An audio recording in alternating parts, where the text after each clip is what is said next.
Salve, salve, povo de fé, falando sobre Exu, áudio inaugural sobre o assunto. Hoje a ideia é falar um pouco sobre um certo fundamento trazido para dentro da nossa religião a partir das interpretações feitas das lendas iorubás. E diante de tudo o que for dito, escolhermos a nossa postura e como nos comportar. Bom, vamos nessa então. Trazido da África enquanto orixá, Exu logo se destacou como sendo o mensageiro dos orixás dentro do candomblé, o qual tem por função, através do jogo de búzios, fazer a comunicabilidade entre o sagrado e o profano. Muito bem, mas e na Umbanda? Na Umbanda, são poucos os terreiros que cultuam, pelo menos conscientemente, Exu enquanto orixá, pois a imagem mais forte que trazemos deste mistério é o arquétipo irreverente manifestado pelos médiuns, a partir dos quais são dadas as comunicações.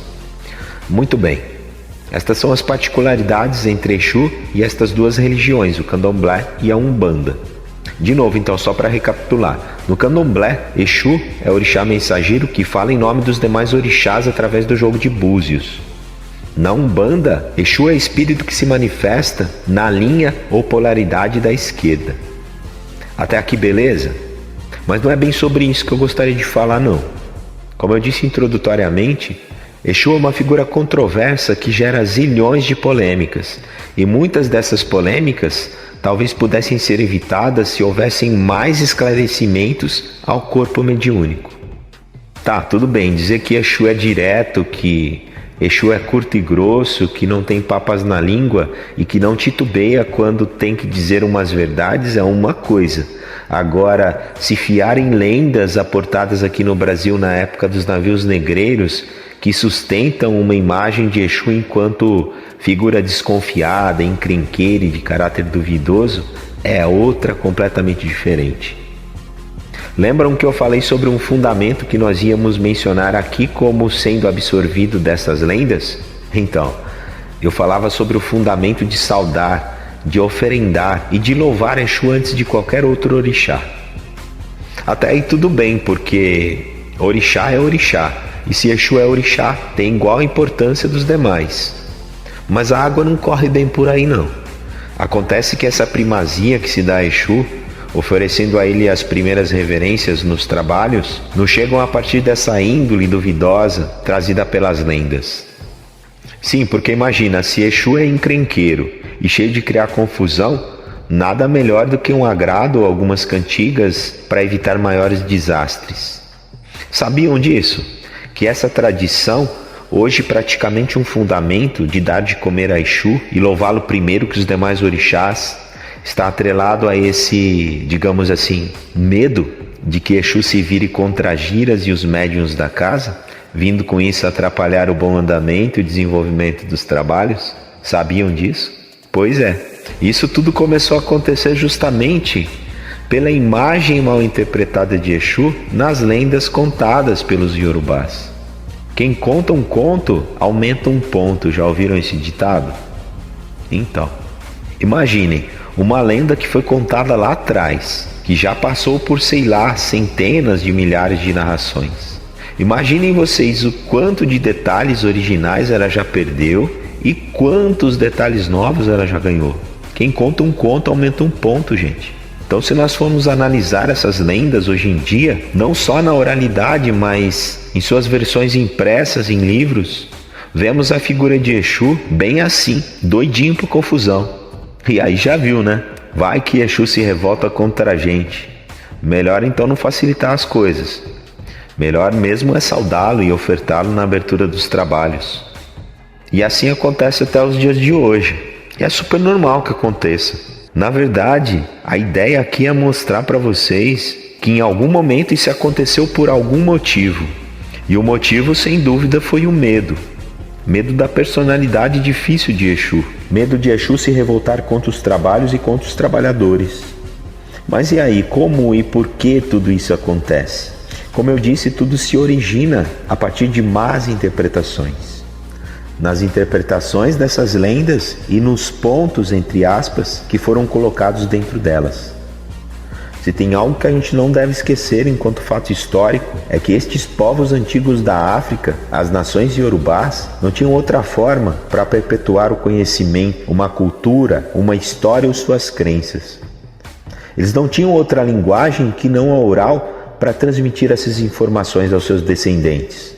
Acontece que para que essas lendas fossem melhor absorvidas, eram colocadas nelas características bem próprias, que aproximavam ao máximo essas divindades às características humanas.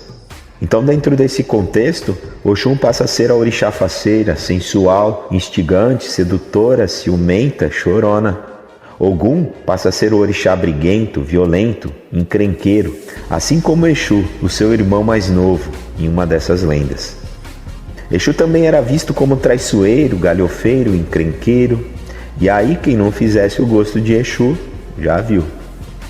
Só para refrescar a memória de vocês, não se esqueçam que foi Exu quem provocou sede em Oxalá para que ele se embebedasse do vinho da palmeira e perdesse a oportunidade para o seu irmão Odudua de criar o mundo. Exu foi o responsável por tudo isso. Sabe por quê? Porque Oxalá esqueceu de saudá-lo na encruza entre o Orum e o Aie, o céu e a terra. Agora imagina, se Exu fez tudo isso com o grande orixá do branco, imagina o que ele não pode fazer com a gente? Então as coisas iam meio que por aí, sabe? Algo que muitas vezes tinha sido agregado à lenda para contextualizar algo importante, como no caso a criação do mundo por Odudua e posteriormente a criação dos homens por Oxalá, se fechou simplesmente na vingança de Exu, trazendo a ele uma imagem negativa. Percebam quanto é complexo essa questão de interpretar mal. E olha que aqui nós estamos falando de lendas. Imagina quando essas interpretações erradas acontecem com os chamados livros sagrados. Bom, também não precisa nem imaginar muito, porque é só ligar a televisão e ouvir 5 minutos de discurso dos telespastores para entender tudo isso. Nada contra a leitura do evangelho e coisa e tal. Eu só acho que esses trechos deveriam ser um pouco mais bem estudados antes de entregarem essa ideia mal formada a uma grande massa. Afinal de contas, nós, religiosos de matrizes afro ou afro-brasileiras, sabemos muito bem quanto ódio essas más interpretações podem trazer. Então a mensagem deste áudio é exatamente essa: a importância de uma boa interpretação dos textos escritos e reescritos. Agora, como eu disse anteriormente, perfeito. Saudamos Exu, oferendamos Exu, louvamos Exu antes de mais nada nas nossas giras. E está tudo muito bom, está tudo muito bem.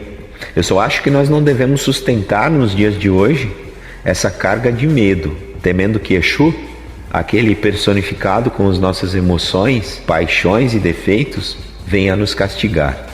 Exu jamais vai fazer isso, principalmente Exu Orixá, que, como eu já disse, é tão orixá quanto todos os outros. Então talvez a pegada perfeita deste fundamento fosse aquela embasada no respeito e não no medo.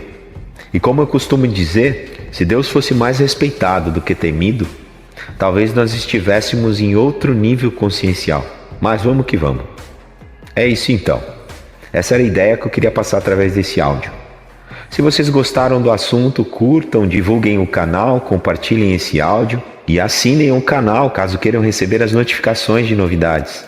Lembrando que só dessa maneira, estudando, aprendendo, ensinando, divulgando, teremos umbandistas mais bem preparados, mais bem informados e, claro, consequentemente, veremos a nossa Umbanda um pouco menos preconceitualizada. Saravá fraterno a todos, que o alto nos abençoe.